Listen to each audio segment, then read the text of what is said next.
Okay, I am camping in Dripping Springs Campground outside of Temecula, California. And I have a really awesome site in the upper loop. It's pretty quiet up here. There's only a few sites, and there are a couple of equestrian sites.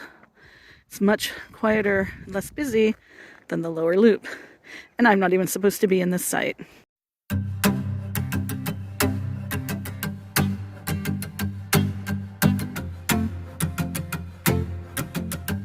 This is a huge pull-through site, which is overkill for me, but it was available, and the camp host said I could have the site, which is even better than the one I booked. So let me tell you what happened there. Yeah, so this campground is located less than an hour from home, or about an hour from home, off of Highway 79 near Temecula. And I got here at noon, which is check-in time. And I had Site 8 booked. I booked it a couple of days ago. It was available, and mostly the campground's supposed to be empty because it's Super Bowl Sunday and all the weekend warriors are going home to watch the game. When I got to my site, there was an older guy with a truck camper sitting by a fire. And I thought, oh God, did I get my dates wrong? So I double-checked my phone and I double-checked my reservation. And I looked at the post and it didn't show my reservation, but it was indeed booked for tonight and tomorrow in Site 8. But the camp host had not put up my reservation. It showed that people were leaving today, and it showed people have it booked for the upcoming weekend, but it didn't have anybody down for today. And he had told the guy when he came in that there were lots of sites available, so he picked that one. And he got set up and he lit a fire, looked really cozy. He was super nice, and he kept apologizing, and I was like, look, it's no big deal. I'll just go find another site. And I said, the only reason I booked this one is because it's listed as one of the better sites, but I'm sure there's plenty of good sites. I'll just go check with the camp host. I don't want to make you leave. You got your fire going. He's like, oh, look, that actually is the camp host over there. He's walking his dogs. So he came wandering over. Super nice guy. Two beautiful pit bullish looking dogs. Super sweet. And we told him what was going on. And he's like, oh, yeah, it must be my bad, my mistake. I didn't update the reservations the last couple of days, and I usually do that today. I'm really sorry. And I was like, look, just tell me another good site and I'll just move. I said I did pick this one because it's listed as a better site and it's got the shade, but I'm sure there's something else.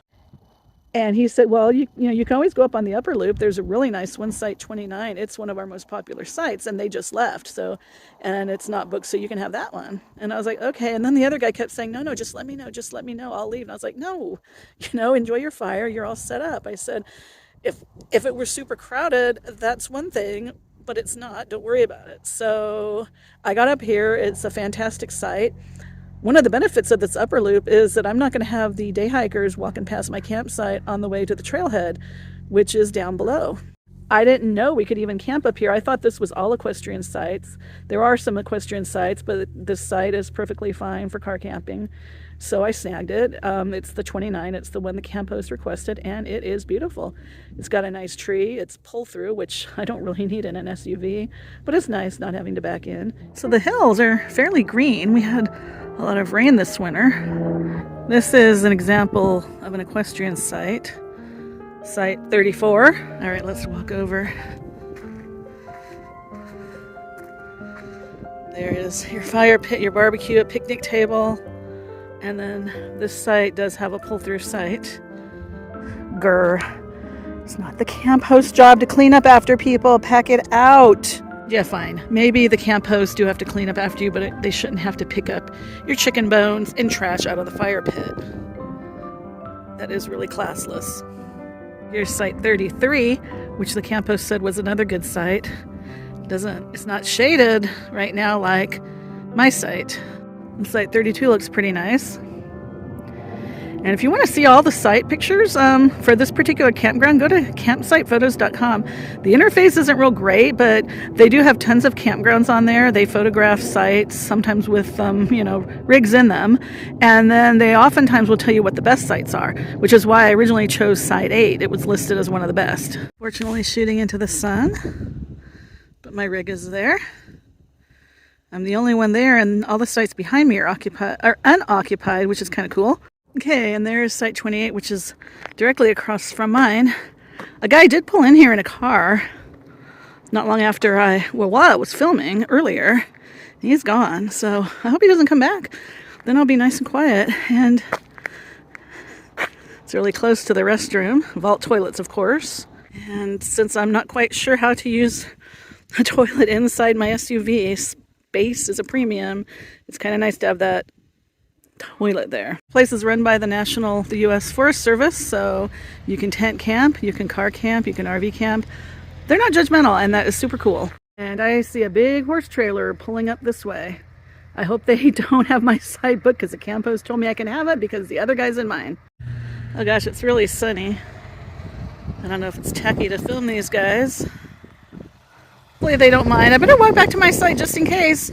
I'm no longer in the shade. It's a good thing it's a nice cool day. One of the bad things about a dark colored car is they do absorb the heat. But I do have a sunroof which I could open and put a bug screen on, and I have all my window covers in. I should be fine. Looks like the horse trailer is going to set up right back there. And they have it looks like they have a couple of horses in there. Pretty cool. Haunces. That's what my daughter calls them. She is 21. She knows all the meme talk and is teaching it to me. Horses are haunces. And I saw at least 3 of them.